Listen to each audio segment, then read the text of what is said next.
కాలం నీతో నడవదు, నిన్నడిగి ముందుకు సాగదు. సంకల్పం ఒకటే చాలదు, దానికి సమయమే కదరా ఆయుధము. విజయం నేరుగా చేరదు, శ్రమ పడితే దక్కగా మానదు. నీ లక్ష్యం చేరే మార్గంలో ప్రతి సెకను విలువని తెలుసుకో. ఉన్నోడివా లేనోడివా, ఏ కులం నీదని అడగదు. మంచోడివా చెడ్డోడివా, ఏ మతము నీది అని అడగదు. ప్రేమ చాలి చూపదు, దాక్షిణ్యాలే ఉండవు. ప్రేమ చాలి చూపదు, దాక్షిణ్యాలే ఉండవు. దానికి విలువను ఇస్తే గెలుస్తావు, అది మరిచితే అక్కడే ఆగుతావు.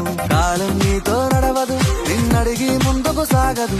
సంకల్పం ఒకటే చాలదు, దానికి సమయమే కదరా ఆయుధము.